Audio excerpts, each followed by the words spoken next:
One of these days, I'm going to make something that I'm really proud of for my husband. Today is not that day. This came out pretty quickly, except I was an idiot. That was the main issue that I had with that particular project, was just that I was very stupid.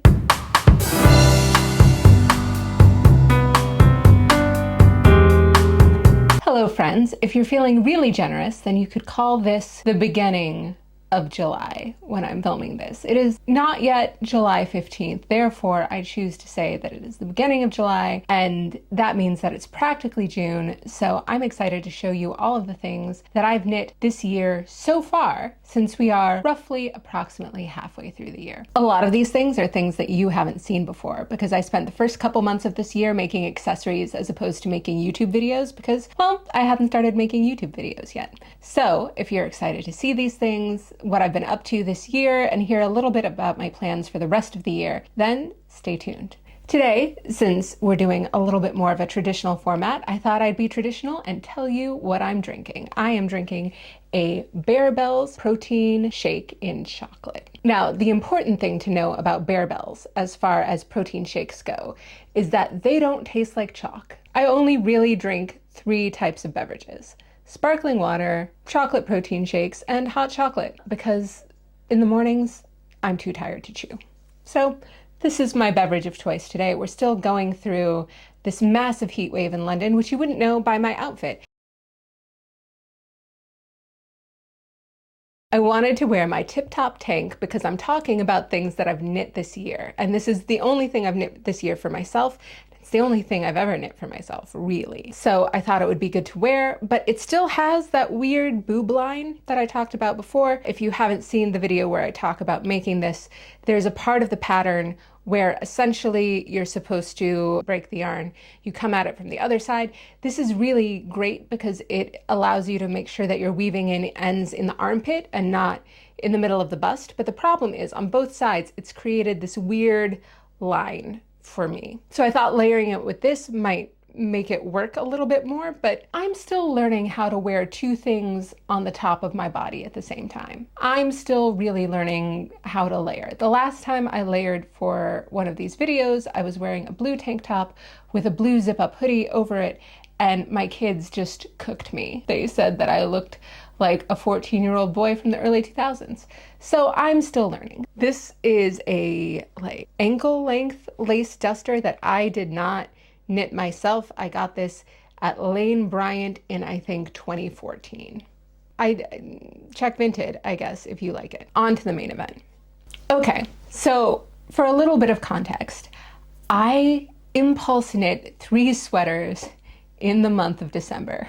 That was a lot of sweaters, particularly considering the fact that I'd only ever knit 1 sweater before that. So I got excited about the idea of making my kids and my husband all sweaters to give them for Christmas. And somehow, miraculously, I managed to do it. I think a big part of what had helped is that I'd never knit with anything thicker than sport weight before. So knitting the Monica pullovers by Beck Penner for my kids in worsted weight blew my mind, and then knitting the Winter League pullover by Alexandra Tavel for Adam in a chunky weight yarn, I was just like, oh my gosh, I'm flying through this. By the time that January rolled around, I was feeling just a little bit burnt out on the idea of knitting garments. I hadn't knit as much as I would have liked to last year, although I did pretty well considering the fact I didn't start knitting until April. I knit, I think, 8 finished objects last year, including three sweaters. Well, 9 if you count the tip-top tank, but I'm trying to forget that I ever knit that. Anyway, so moving into the new year, I wanted to do a bit of a quick win, and I had just bought my sets of Chiaogu shorties in order to make the sleeves for all of those various sweaters that I made at the end of the year. So I had some leftover yarn from the Monica pullover that I made Aspen, and they wanted some fingerless gloves. So I made the 75-yard Malabrigo fingerless mitts by Jean Stevenson. And I used a little bit more than 75 yards. I modified them substantially, but what I really loved about this pattern is that it was specifically designed to use a very small amount of yarn. So I had a little bit of extra yarn, so I lengthened the cuffs, but I think that they, for my first fingerless mitts, I think they turned out pretty well. I didn't have as much of the gray as I wanted to. I decided to do the ribbing in the gray. And then up here, I didn't think I had quite enough left to do the ribbing that it required in the same gray, and I thought it would be weird to not bring the gray back at the top. So instead I did an I-cord bind off, and I did the same thing on the thumb. I also lengthened the thumb a bit, and I think these turned out really well for my first mitts, particularly because I'd never used DPNs before and I couldn't use shorties on the thumb hole. But, you know, Aspen really likes them. They really like wearing them with the matching sweater. Yeah, I think they turned out pretty well. The next thing I knit was also for Aspen. My husband had to go to North Carolina for work. I tagged along, and while we were there, we checked out a yarn store that I wish I remembered the name of, but it was my very first exposure to Malabrigo. I was really excited, first time really seeing superwash, I think, in the flesh, and I was so excited about the vibrant colors. And I saw two colors of, not the Malabrigo Rasta, I think it might just be called Malabrigo Bulky. And so I had no idea what I was going to do with it, but I definitely knew that the colors that were there were colors that Aspen would be really into. So this is sort of a self-drafted bag that I made them, and I'll put up a picture of them holding it as well. But I think it turned out really well for being self-drafted. It's basically just 3 squares. And I did these squares in basically the first thing that I ever learned to knit. There's a baby blanket that I use all the time called the Peekaboo baby blanket that is very similar to this. It's sort of based on, I think they call it like grandma's favorite washcloth. It's just like a garter stitch square knit on the bias basically. And so I made 3 of those, and I don't remember what the needle size was, but I went down from what you would expect for the weight of the yarn. I went down to an even smaller needle size and just knit a garter stitch strap, and then I sewed it all together. And as you can see, it's pretty well loved. It's getting a little hairy, but I'm really proud of the fact that it stayed together all of this time. Aspen uses it all the time. More or less, it's holding up, and I'm just thrilled about that, particularly because this is like the second thing I ever sort of self-drafted. A few of the things that I knit this year I don't actually have with me because they were gifts for people who don't live in my house. So I'm going to talk about those for a little bit before I go on to the other things. The first thing was, as I mentioned before, Peekaboo baby blanket for my friend Mitu. She had an adorable baby earlier this year, and I got coffee with her when I was in New York for work right before she had the baby, and we had a lovely conversation, and I really wanted to knit her a baby blanket. So I asked her about sort of what the color scheme was for her nursery, and she said something sort of vaguely space themed. A couple weeks later, I was in San Francisco for work. I went to Atelier Yarn, and I saw this beautiful custom yarn that they have that was essentially ombre dyed. And the colors sort of went from a pink to a purple. I wasn't entirely sure of the gender of the baby, but I could see that if I got 2 skeins of that yarn, it would end up looking sort of like a nebula. And so that's what I made. This came out pretty quickly, except I was an idiot. That was the main issue that I had with that particular project, was just that I was very stupid. Because, you know, people will say yarn weights can vary. Like, that's true. Not yarn thicknesses, although those can vary as well, but like 100-gram skein is more or less 100 grams, right? So I thought I had 2 skeins of the exact same yarn in the exact same ombre, and I was going to do a square blanket. So as soon as I ran out of one yarn, I would start with the other yarn and then do the decreases, and all of that would be fine. But as I just mentioned, skein volume can vary. At about 10 grams of yarn, I still needed by the time I got to the end of the second skein. And did I mention that this was an exclusive yarn to Atelier Yarns in San Francisco? Did I also mention that I happen to live in London? So I ended up spending more on shipping than I did on the skein in order to get a 3rd skein of yarn so that I could finish this blanket and send it off to my friend. But, you know, not to flex, I did manage to get it to Mitu before she had her baby. So yes.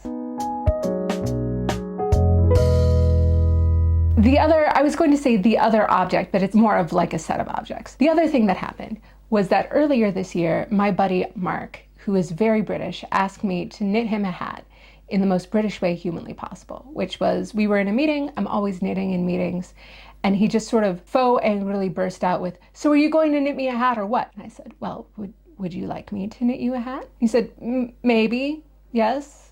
And so I was like, I would be happy to knit you a hat. And I genuinely was. It introduced me to my new favorite go-to hat pattern, which is the 4-to-1 Beanie by Penalicious. I believe it's free on Ravelry, and it is one of the most entertaining patterns that I've read in a minute. It's very much has the voice of being written by somebody who has been knitting for decades.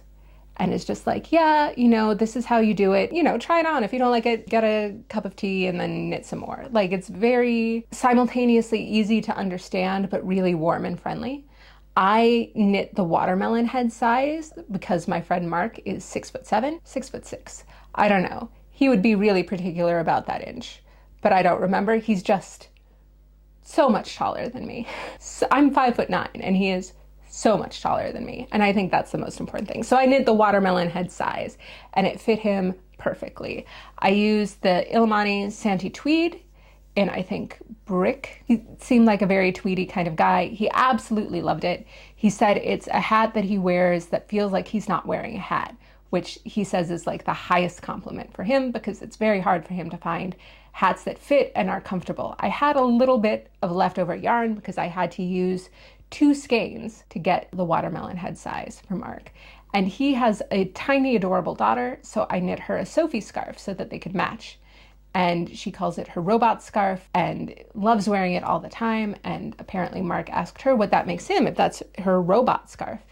And she said that makes him a poop poop head. Anyway, Mark liked it, Penelope liked it. Very, very happy about all of this.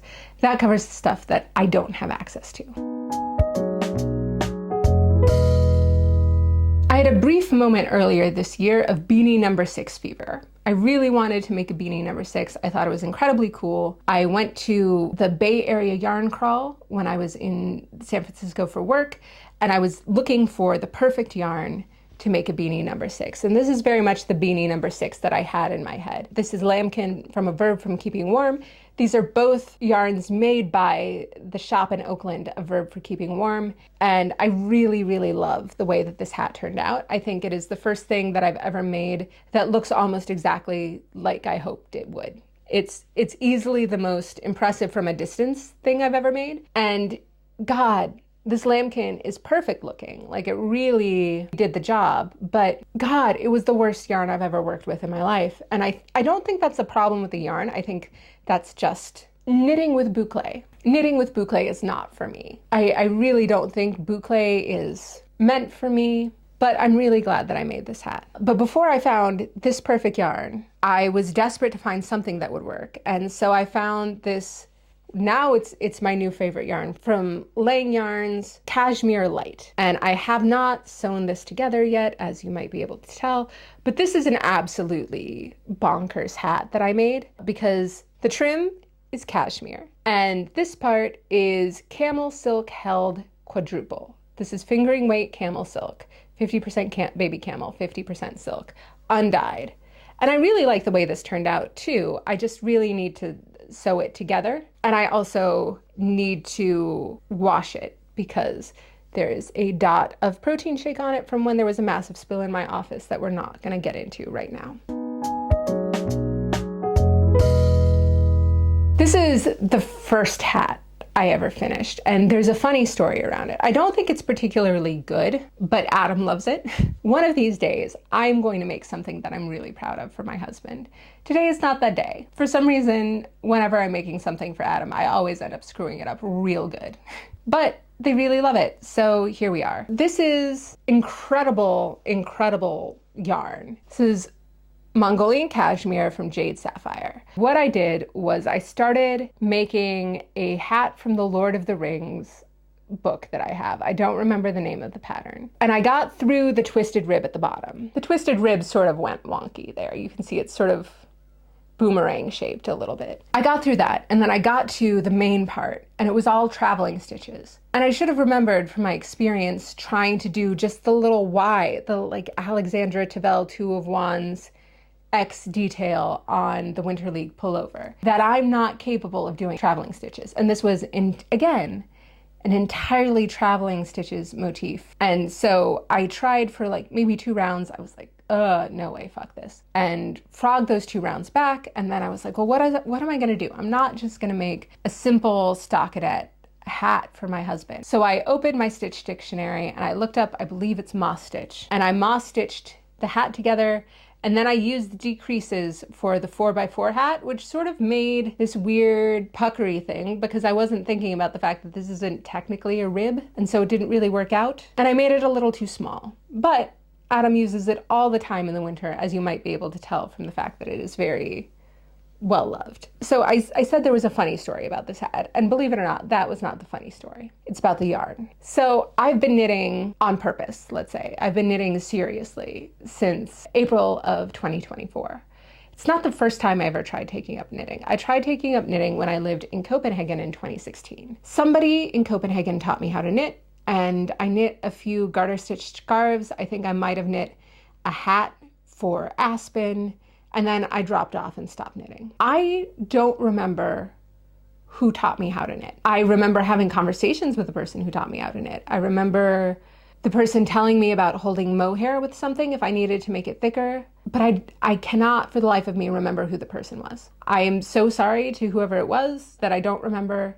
I'm not in contact really with most of the people that I knew when I lived in Copenhagen, so I can't ask. It's very bizarre. I don't remember. But earlier this year, I think in January, I was cleaning out one of our storage ottomans, and I found 2 skeins of this absolutely gorgeous Mongolian cashmere from Jade Sapphire. And I didn't remember buying them. And I looked up, I did a lot of research, and there's no distributor for Jade Sapphire yarns in Denmark, let alone in Copenhagen, which leads me to believe it must have been a gift from whoever taught me how to knit. But I don't know. I was having a pretty rough time towards the end living in Copenhagen. I know that trauma can affect memories, so we call this my trauma hat. I don't know where the yarn came from. I don't know where the skills to knit it came from, but I'm grateful that I had it, and I turned it into a hat for my husband. This we've seen fairly recently. This is the Sailor Swift tank by Kuda Vikika that I made for Aspen. They still wear it all the time. They love it. I forgot to weave in some of the ends. That's fine. I'll get there. Right? Yeah. Well, it's good to have a child who likes when you knit for them and doesn't mind when you don't weave in the ends, I guess is the lesson from this one. So yeah, that's everything I've knit so far this year. I find it, it's really cool. It's very light on garments so far. I think I've definitely slowed down because this half of the year, I'm really focused in on garments, although it's not going to be just garments. I'm making a crap ton of accessories for my siblings, maybe my nieces and nephews for Christmas this year. So that's going to be really exciting. I also have the anniversary blanket to finish for my husband. I have a blanket to finish for me. I have a couple sweaters I want to do for me. There's going to be so much knitting in my future. So if you want to see all of that knitting, I really encourage you to like and subscribe. I post a new video every week, usually on Saturday, and I'm still a relatively small channel. So one of my videos almost got 200 views recently, and I was so excited. Every subscriber I notice and I do a little dance. Everybody on YouTube makes such beautiful things. And I guess it feels very strange that I have such an urge to share all of my wonky creations with all of you, but I'm so grateful that it's resonating with anyone. So just from the bottom of my heart, thank you so much for watching. It means a lot. It's something special. So thank you so much. And why did I do that? I'll see you in the next one. Bye.